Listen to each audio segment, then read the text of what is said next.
क्या वानरराज बाली और हनुमान में कोई युद्ध हुआ था?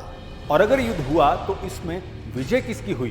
क्योंकि वानरराज बाली को तो ये वरदान मिला हुआ था कि कोई भी योद्धा वानरराज बाली के सामने आएगा तो उसकी आधी शक्ति वानरराज बाली में समा जाएगी। तो जब हनुमान जी वानरराज बाली के सामने आए तो क्या हुआ? आखिरकार इस युद्ध में विजय किसको मिली? सबसे पहले बात करते हैं वानरराज बाली की। रक्षराज का पुत्र और किष्किंधा नरेश वानरराज बाली बहुत बलशाली था। बाली इतना बलशाली था कि उसने रावण को अपनी बगल में जकड़कर 4 महासागरों की यात्रा की थी। रक्षराज के पुत्र किष्किंधा नरेश वानरराज बाली इंद्रदेव के धर्म पुत्र कहे जाते हैं। शास्त्रों में बताया गया है कि इंद्रदेव ने वानरराज बाली को एक चमत्कारी कंठ हार दिया था। उस सुनहरे हार के बारे में पुराणों में उल्लेख है कि वो हार स्वयं ब्रह्मदेव ने मंत्रों से सिद्ध करके इंद्रदेव को दिया था, जिसे पहनकर कोई भी रणभूमि में उतरता तो उसके सामने आने वाले किसी भी प्रतिद्वंदी की आधी शक्ति क्षीण होकर हार पहने हुए व्यक्ति में समा जाती थी। बाली पहले से ही बलवान था। धर्मपिता इंद्रदेव के दिए गए हार से बाली और अधिक बलवान और अजय हो गया था। बाली ने धरती के कई महान राजा, असुर और राक्षसों को परास्त कर दिया था। बाली को बार बार मिलने वाली विजय से वो घमंडी और उत्पाती हो गया था। एक दिन अपनी ही मस्ती में चूर बाली वन विहार करने गया था। अपनी शक्ति के प्रदर्शन में बाली वन के वृक्षों को एक एक कर उखाड़ कर फेंकने लगा और साथ ही जोर जोर से बड़ी आवाज में हुंकार भरने लगा। लेकिन बाली को भी शायद पता नहीं था कि उसी वन में एक वृक्ष के नीचे परम शक्ति स्रोत महाबली हनुमान राम का ध्यान करने बैठे हुए हैं। बाली के हुंकार भरने और वृक्षों को उखाड़ फेंकने से बजरंग बली के राम ध्यान में विघ्न उत्पन्न हुआ और हनुमान जी को अपने आसन से उठना पड़ा। हनुमान ने बाली को समझाया कि हे वानरराज बाली, आपके बल और शौर्य के बारे में पूरा संसार जानता है।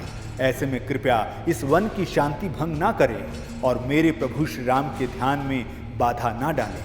हनुमान जी के विनम्रता पूर्वक समझाने के बाद भी बाली नहीं समझा, बल्कि अहंकार में उसने हनुमान जी को भी बुरा भला कहा और साथ ही श्री राम जी को भी ललकारा। बाली ने कहा, तू जिसकी पूजा करता है मैं उस राम को भी युद्ध में परास्त कर सकता हूँ। तू चाहे तो खुद भी प्रयास कर ले। लेकिन विनम्र स्वभाव वाले हनुमान जी कभी युद्ध नहीं चाहते थे। किंतु घमंडी बाली ने प्रभु श्री राम को ललकारा तो ये बात हनुमान जी को पसंद नहीं आई।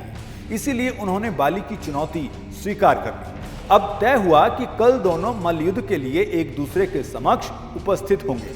अगली सुबह जब हनुमान जी ने राम आराधना पूरी की तब स्वयं ब्रह्मदेव हनुमान जी के सामने प्रकट हुए और उनसे मूर्ख बाली से युद्ध ना करने की बात कही। लेकिन हनुमान जी ने कहा कि बाली ने राम जी को चुनौती दी है, इसलिए मैं पीछे नहीं हट सकता। अगर मैं पीछे हटा तो फिर ये संसार क्या कहेगा। ब्रह्मदेव भी हनुमान जी का स्वभाव भली भांति जानते थे।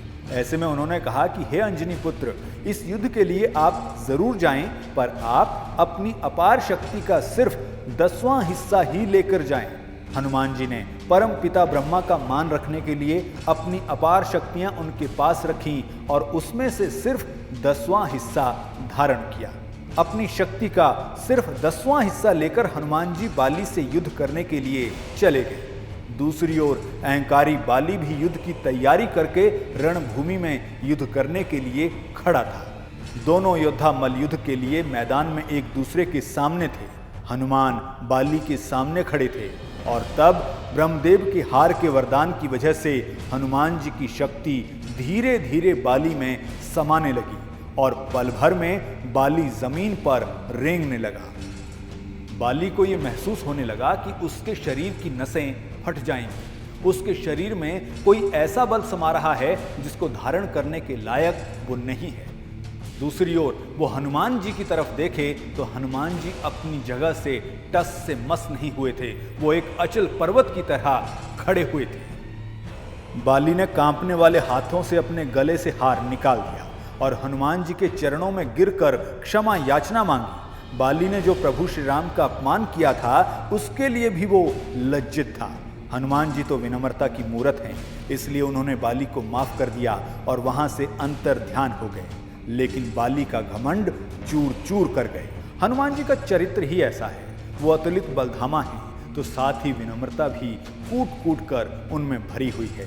वो चाहते तो बाली को पटक पटक कर मार सकते थे, लेकिन विधि ने जो जैसा लिखा है उसके आड़े वो नहीं आना चाहते थे, किंतु बाली को सबक भी सिखाना चाहते थे। बहुत सी ऐसी बातें हैं जो हनुमान जी के चरित्र से हम सीख सकते हैं, अपने बच्चों को सिखा सकते हैं, ताकि उनको ये मालूम हो कि हमारे धर्म, हमारी संस्कृति में किस तरह की शख्सियतें हुई हैं जिन्होंने हमारी संस्कृति, हमारे धर्म को और ज्यादा समृद्ध बनाया है। जय श्री राम।